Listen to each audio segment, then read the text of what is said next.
Estamos trazendo mais um segmento de informações para você, torcedor do Corinthians que acompanha nosso trabalho.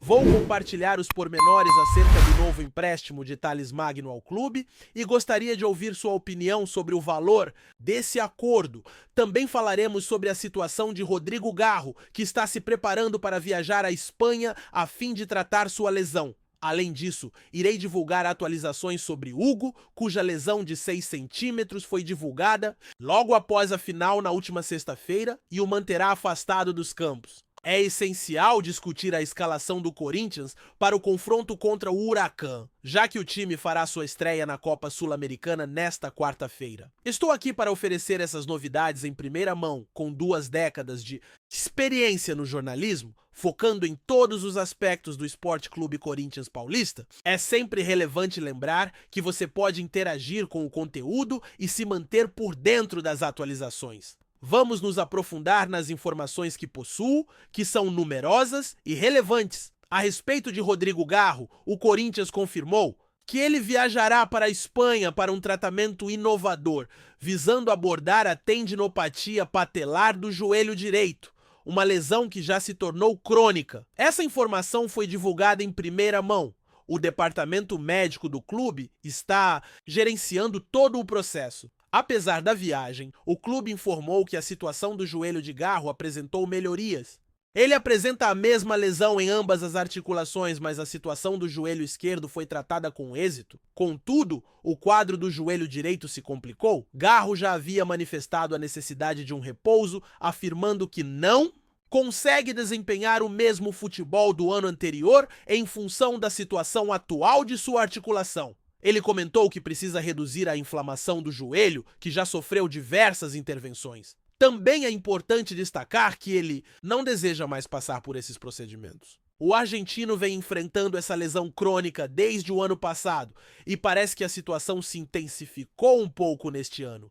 É fundamental abordar a inflamação no joelho, dado que o atleta sente muitas dores na região e optou de forma exclusiva por não querer mais se submeter a esse tipo de tratamento.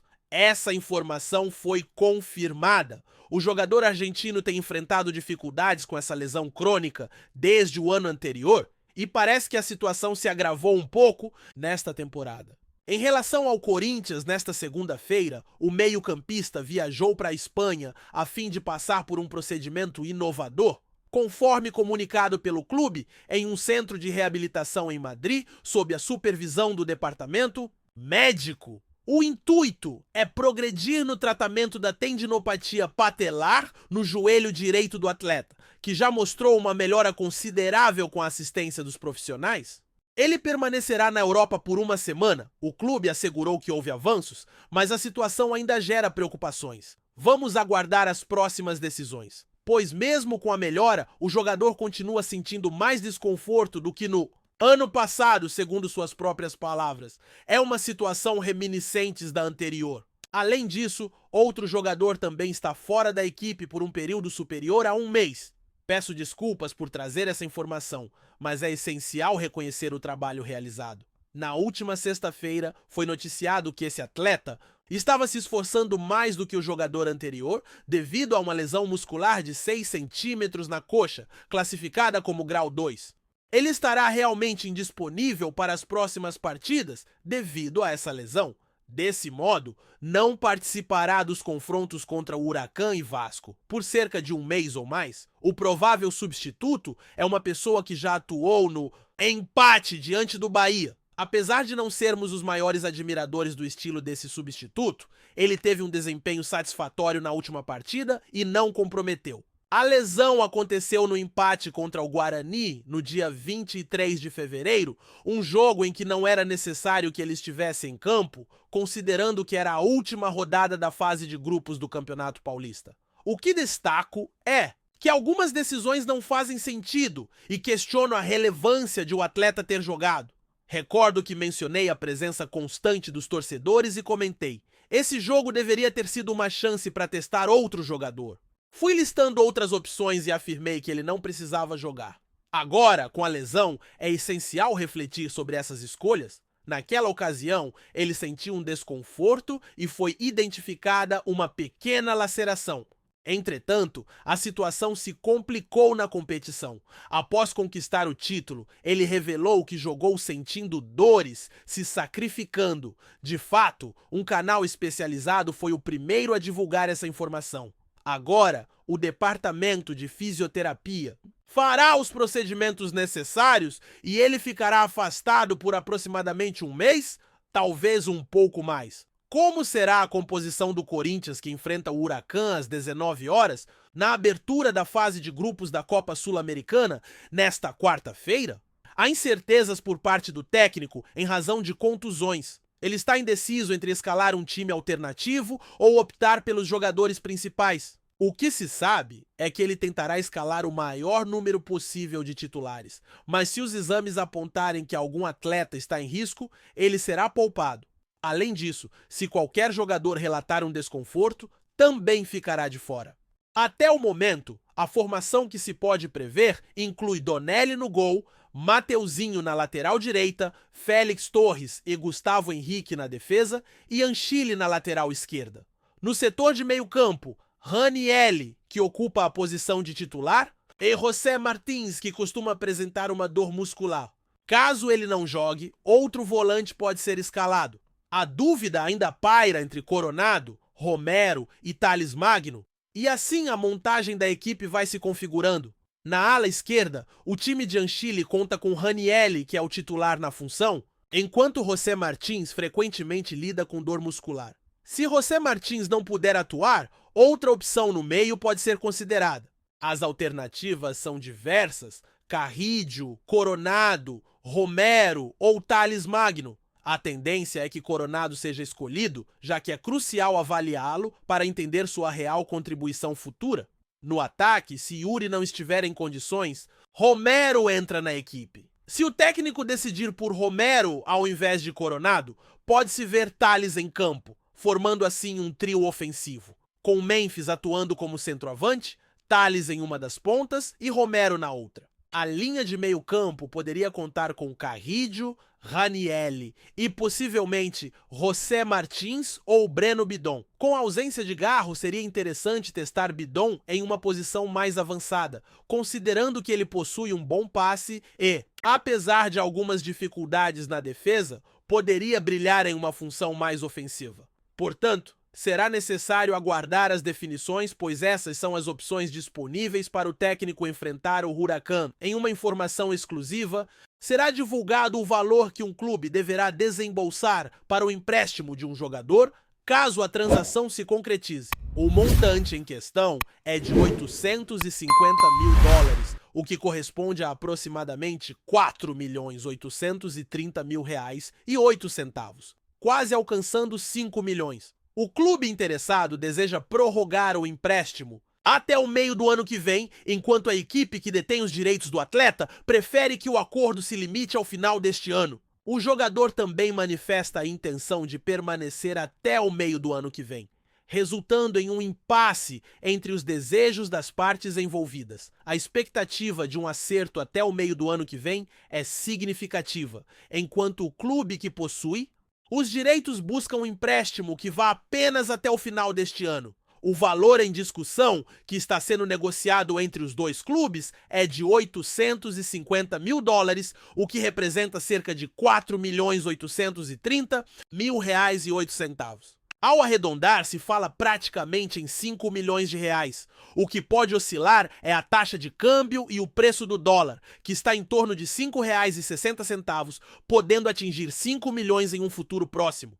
Este é o montante com o qual um dos clubes concordou, mas está buscando negociar uma extensão do empréstimo até o meio do ano que vem. Caso não haja um entendimento, foi informado que ele aceitaria pagar os 850 mil dólares para ter o jogador até o final do ano, o que significaria mais 6 meses de contrato, levando o custo a 5 milhões de reais.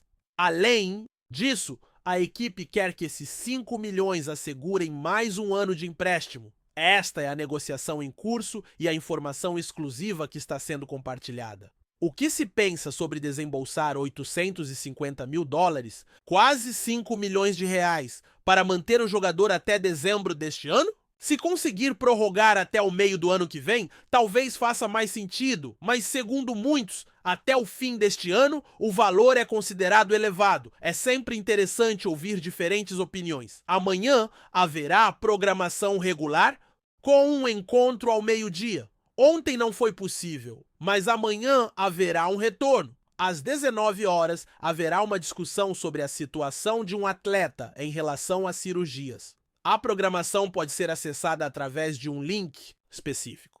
Hoje é essencial que convidemos um especialista, um médico com ampla experiência em problemas no joelho, para analisar a situação do atleta em relação às cirurgias nessa área. É relevante que você permaneça atento ao canal de comunicação, onde pode acompanhar toda a programação. Antes de iniciarmos, é recomendável que você fique de olho nas atualizações, pois, ocasionalmente, a plataforma pode não enviar notificações. Assim, acesse o link disponível e confira. O vídeo está logo abaixo, basta clicar. Não se esqueça de seguir as redes sociais, pois nelas você encontra conteúdos exclusivos, como o Café de Intervalo. Além disso, está nos planos começar a um café da madrugada para trazer ainda mais novidades. Espero que você esteja conosco às 19 horas e conto com sua participação neste vídeo.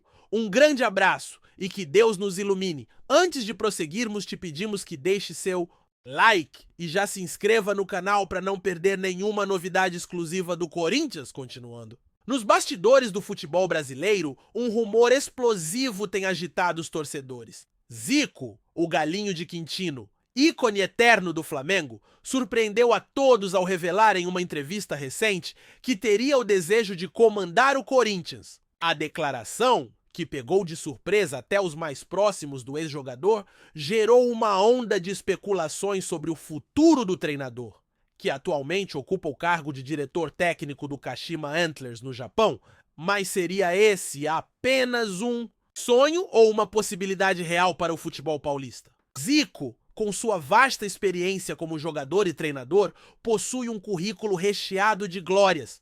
No Flamengo, conquistou títulos inesquecíveis, incluindo a Libertadores e o Campeonato Brasileiro, tornando-se uma lenda viva do clube. Contudo, sua relação com o Corinthians até agora era limitada às rivalidades do futebol brasileiro. Agora surge a possibilidade de um dos maiores ídolos do país, conhecido por sua visão estratégica de jogo e estilo de treinador detalhista, assumir o comando do time alvinegro. O desejo de Zico em treinar o Corinthians não é uma ideia nova. Em algumas ocasiões, o ex-jogador já havia demonstrado seu respeito pela equipe e o seu estilo de jogo, focado na técnica e no equilíbrio, poderia casar bem com a filosofia do clube paulista. Para muitos, o Corinthians se beneficiaria imensamente da experiência de Zico, tanto dentro quanto fora de campo. Afinal, quem melhor do que ele, um dos maiores batedores de falta da história do futebol, para dar uma nova dinâmica à equipe e moldar as futuras gerações de jogadores? No entanto, é importante destacar que a realidade do futebol brasileiro pode ser muito diferente da teoria. O Corinthians, atualmente, vive um período de incertezas com altos e baixos na temporada e a pressão por resultados imediatos é constante. A contratação de Zico, com seu perfil calmo e meticuloso, pode ser um grande risco, dado o contexto de exigência intensa de sua torcida. Será que o ex-jogador conseguiria adaptar sua filosofia ao estilo combativo do clube e à pressão por conquistas rápidas? À medida que o rumor se espalha, as redes sociais explodem com teorias e desejos dos torcedores. Para muitos, a possibilidade de ver Zico no comando do Corinthians é uma história de redenção, onde o ídolo se reconcilia com o futebol paulista. Para outros, é apenas mais um devaneio, uma ilusão temporária. O futuro dirá se Zico, o eterno galinho, será o responsável por uma nova era no timão, ou se essa será apenas mais uma promessa que o futebol brasileiro deixou escapar. Apresentamos as últimas notícias do Corinthians diariamente. Inscreva-se no nosso canal e deixe o seu like para continuar recebendo informações exclusivas. Não se esqueça de compartilhar a sua opinião sobre essa notícia nos comentários, pois sua participação é crucial para o Corinthians. Até o próximo vídeo, fiel!